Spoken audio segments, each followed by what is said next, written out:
Class 11 के सभी बच्चों का बहुत बहुत स्वागत है। एक ही दो बच्चे पढ़ने का कार्य कर रहे हैं। सारे बच्चों से उम्मीद है बेटा सब लोग पढ़ो। अगर आप सोच रहे हैं कि हमें पढ़ना नहीं है तो कोई बात नहीं। अगर ऐसा चलेगा तो फिर वीडियोस भी बड़ी गड़बड़ हो जाएंगी बेटा। सारे 11th के बच्चे जो भी हैं बेटा पढ़ो बेटा। मैं आपको इतने वीडियोज इतनी मज़ेदार तरीके से समझा रहा हूँ, बता रहा हूँ, फिर भी नहीं पढ़ रहे हैं तो मज़ा नहीं आएगा। तो सारे बच्चे पढ़ो बेटा प्लीज़। घर पे रहना है, सुरक्षित रहना है और पढ़ना भी है साथ साथ, है ना। तो हम डाल्टन के नियम के बारे में बात कर रहे थे और जो डाल्टन का नियम जो हमारा था वो लास्ट हम अनुप्रयोग पढ़ चुके थे। मतलब डाल्टन का नियम किन किन चीज़ों की व्याख्या नहीं करता, क्या इसके प्रमुख रूप से पाई जाने वाली कमियां हैं, इसके बारे में हम बात कर चुके थे।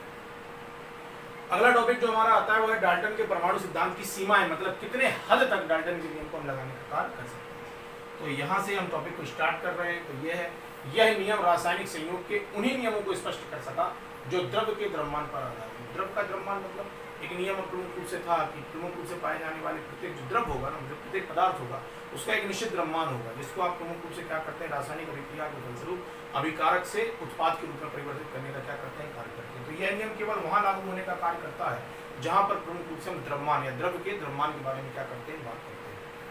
दूसरी बात है, यह सिद्धांत भिन्न भिन्न तत्वों के परमाणु द्रव्यमान, आयतन तथा संयोजकता के भिन्न भिन्न होने के कारण को स्पष्ट नहीं करता। मतलब ये सिद्धांत ये भी नहीं बताता कि एक ही तत्व जो होता है उसी की प्रमुख रूप से इतनी अपरिवर्तित संयोजकताएं कैसे होती हैं।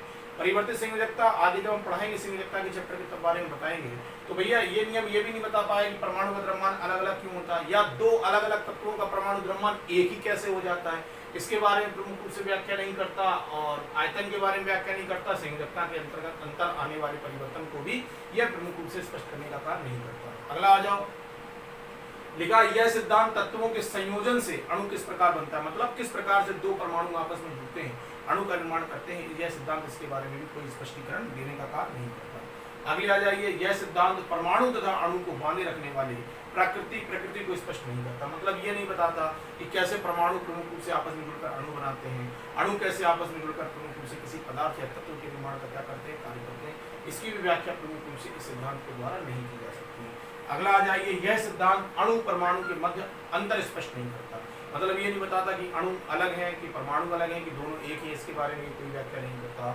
इसके बाद है, एक तत्व के परमाणुओं का द्रव्यमान भिन्न भिन्न क्यों होता है, इसकी संख्या, इसकी व्याख्या ये प्रमुख रूप से नहीं करता। ये भी नहीं बता पाया कि एक तत्व जो होता है उसके परमाणु का द्रव्यमान भिन्न भिन्न होता है तो क्यों होता है, इसकी भी व्याख्या प्रमुख रूप से इसके द्वारा नहीं की जाती है। चलिए आगे आ जाइए, डाल्टन के परमाणु सिद्धांत के संबंध में उसमें सुधार करते हुए कुछ वैज्ञानिक जो थे उन्होंने आधुनिक परमाणु सिद्धांत को प्रमुख रूप से प्रस्तुत करने का क्या किया, कार्य किया। ये सब याद करने वाले टॉपिक हैं, कुछ ज़्यादा एक्सप्लेनेशन नहीं है। जो वहाँ पे एक्सप्लेनेशन आएगी वहाँ पे मैं बताऊंगा आपको। 19वीं शताब्दी के अंत में तथा 20वीं शताब्दी के प्रारंभ में थॉमसन, रदरफोर्ड और चैडविक ने अपने प्रयोगों द्वारा यह सिद्ध किया कि परमाणु तत्व का अविभाज्य सूक्ष्मतम कण नहीं है। डाल्टन ने क्या माना था कि ये प्रमुख रूप से अविभाज्य कण है, मतलब इसको आप बांटने का कार्य नहीं कर सकते। लेकिन 20वीं शताब्दी के बाद ये माना जाने लगा, थॉमसन ने, रदरफोर्ड ने, चैडविक ने ये माना कि नहीं भैया, प्रमुख रूप से परमाणु जो होता है इसको भी आप प्रमुख रूप से छोटे छोटे कणों के रूप में तोड़ने का कार्य कर सकते हैं, या इसका निर्माण भी अनेक छोटे छोटे कणों से मिलकर होता है, जिनको हम इलेक्ट्रॉन, प्रोटॉन, न्यूट्रॉन के नाम से क्या करते हैं, जानते हैं। इस प्रकार जो डाल्टन का परमाणु सिद्धांत था उसके कई महत्वपूर्ण परिवर्तन का कार्य उसमें किया गया, क्योंकि इन्होंने माना था कि अविभाज्य कण है, लेकिन परमाणु मानता है कि इनका इस सिद्धांत का मानना यह है कि नहीं, परमाणु जो है प्रमुख रूप से विभाज्य कण है जिसका निर्माण इलेक्ट्रॉन, प्रोटॉन, न्यूट्रॉन के द्वारा प्रमुख रूप से किया जाता है। तो इन्होंने कुछ महत्वपूर्ण परिवर्तन किए, वो क्या थे आइए देखते हैं। सबसे पहला परिवर्तन, परमाणु विभाज्य कण। डाल्टन ने क्या माना था, नहीं, परमाणु प्रमुख रूप से अविभाज्य कण है, डाल्टन का मानना था। लेकिन आधुनिक परिकल्पना कहती है नहीं, परमाणु एक विभाज्य कण है जिसका निर्माण इलेक्ट्रॉन, प्रोटॉन, न्यूट्रॉन के द्वारा प्रमुख रूप से किया जाता है। अगला लिखा, एक तत्व के सभी परमाणु भिन्न भिन्न परमाणु द्रव्यमान के हो सकते हैं। वहां पे मानना था कि उसका जो आपने थॉमसन का परमाणु मॉडल पढ़ा था उसमें मानना था कि नहीं भैया, तत्व का परमाणु द्रव्यमान जो होता है वो प्रमुख रूप से परिवर्तित होने का कार्य नहीं कर सकता।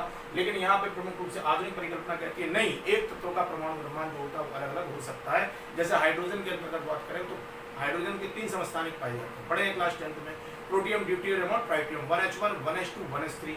इनके परमाणु क्रमांक प्रमुख रूप से कैसे हैं, देखो समान है, सबके परमाणु क्रमांक समान है कि नहीं, लेकिन परमाणु भार प्रमुख रूप से कैसे हैं, अलग अलग। कैसे हैं, परमाणु भार प्रमुख रूप से अलग अलग। तो सभी का परमाणु द्रव्यमान मतलब सदैव कहाँ क्यों लिखा जाता है, ऊपर क्यों लिखा जाता है। तो एक ही तत्व के पाए जाने वाले जो परमाणु द्रव्यमान होते हैं वह प्रमुख रूप से अलग अलग हो सकते हैं। ठीक है, इसके बाद बात करते हैं, आगे आओ अगले टॉपिक में।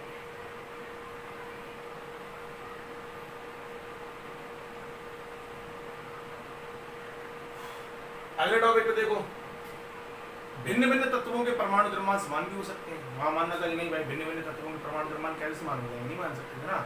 लेकिन अब ऐसा है कि पाए जाने वाले कुछ संभारिक होते हैं। संभारिक का मतलब समझते हो, जिनके भार कैसे हो समान और प्रमुख रूप से पाए जाने वाले परमाणु क्रमांक कैसे हो अलग अलग, उनको हम क्या कहते हैं, संभारिक के नाम से क्या करते हैं, जानते हैं। तो भिन्न भिन्न तत्वों का परमाणु द्रव्यमान जो होता है प्रमुख रूप से कैसा होता है, समान। जैसे आर्गन और कैल्शियम लिया, इनका परमाणु द्रव्यमान प्रमुख रूप से कितना होता है, 40। दोनों का प्रमुख रूप से परमाणु द्रव्यमान बेटा कैसा है, 40 है। तो भिन्न भिन्न तत्वों के परमाणु द्रव्यमान जो होते हैं कैसे होते हैं, समान होते हैं। अगला है डी, यौगिक परमाणु नहीं अणु होते हैं। मतलब यौगिक का निर्माण परमाणु से नहीं किया जाता। वहां पे अणु परमाणु के बीच में व्याख्या नहीं कर पा रहे थे, ये नहीं बता पा रहे थे कि भाई पदार्थ का निर्माण किससे मिलकर होता है, अणु से कि परमाणु से।